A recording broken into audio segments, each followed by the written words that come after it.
recording, okay? Yeah. Okay, hello class. My name is Ervin. And, okay, now imagine a 5-year-old, and he just got out of school. What do you think is going through his mind? Do you think he wants to get home and finish his homework? Or, maybe do some chores? Of course not. This 5-year-old, he wants to get home and relax and just watch television. Now, according to research by the University of Michigan, television viewing among kids is at an 8-year high. On average, children ages 2 to 5 spend 32 hours a week in front of a television, and kids ages 6 to 11 spend about 28 hours a week in front of a television. In 51% of these households, the television is on most of the time. Based on this information, I propose with the increase of television viewing, here's a negative effect on the children who watch it.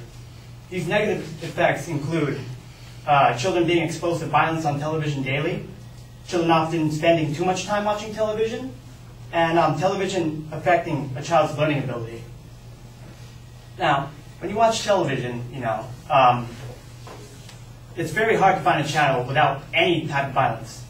You can think about cartoons, news, or regular primetime shows. Every one of those things contains some sort of violence. So, say cartoons, for example. You may think it's mindless fun, or something appropriate for a child. Well, according to research done by researchers at the Harvard School of Public Health, they studied 74 animated films made between 1937 and 1999, counting and categorizing the acts of violence. And the research they've done suggests that a G rating may no longer be sufficient to reflect the content of the animated movies. The researchers also found that many of the popular animated films contain violence that shouldn't be emulated, and scary scenes that young viewers need to have explained to them by adults. So does cartoons look like mindless fun now? It doesn't. Now, also, if you think cartoons maybe might not be appropriate for children, and maybe the news might be, because the news is informative. Well, there's reports that show that news violence actually scares children and makes them, messes with their psyche. There's a study by the Kaiser Family Foundation in relation to violence in the news, specifically 9/11, that found that of the 47% of parents whose children express worry about their own safety or the safety of loved ones, 35% of those parents report that their children experience one or more symptoms of stress, such as avoiding talking or hearing about the event, trouble concentrating or sleeping, being irritable or losing their tempers. Parents who did not restrict their children's TV viewing reported them having more stress symptoms than the more TV they watched. So this news actually affects children and may scare them or harm them in some sort of way. Another reason why television has a negative effect on children is that children often spend too much time watching television.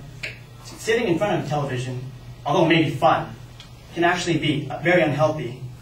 The American Heart Association did a study following 8,800 adults with no history of heart disease for more than 6 years. Compared to those who watch less than 2 hours of television per day, people who watch 4 hours or more were 80% more likely to die from heart disease and 46% more likely to die from any cause. All told, 284 people died during the study.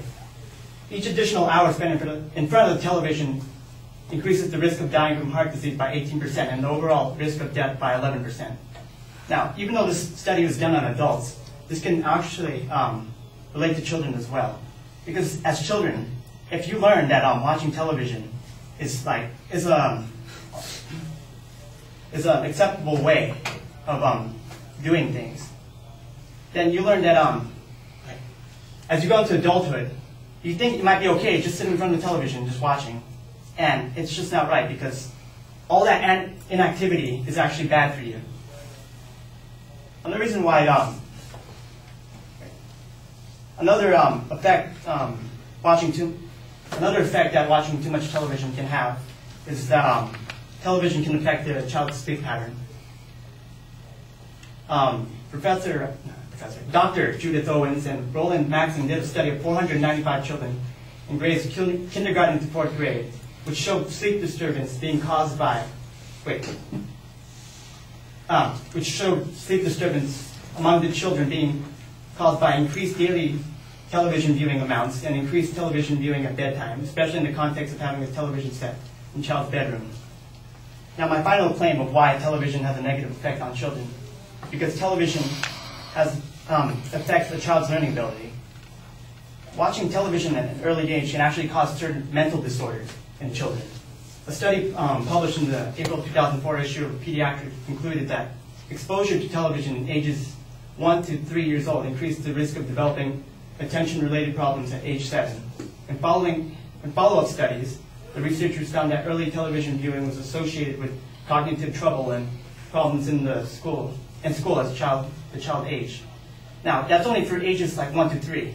But the same study also showed that from ages 3 to 5, television viewing may actually help the child. So it depends what age the child watches television. Okay. In conclusion, I state that television has a negative effect on children. And based on the information I present today, I hope that some people may take what I've said and help give their children a greater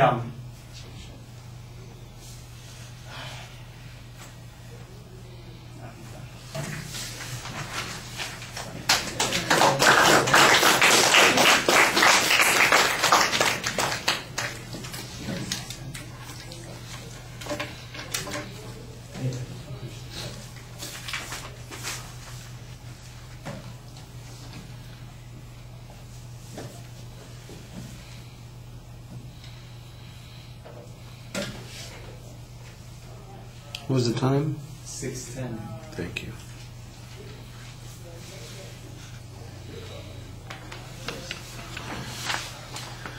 All right, Ervin, you had a proposition early on, but I knew what it was because I have it written down right in front of me. You want to make sure that you highlight it for the audience so it's easier for them to see. The secondary points, you presented them and you did preview them for us, but they weren't always phrased as declarative sentences, and you want to do that as well so that we know where the arguments are and that it's not just information that's being delivered to us, but that we're also supposed to be making inferences. I didn't think that you signposted very clearly in the body of the speech what the supporting points were.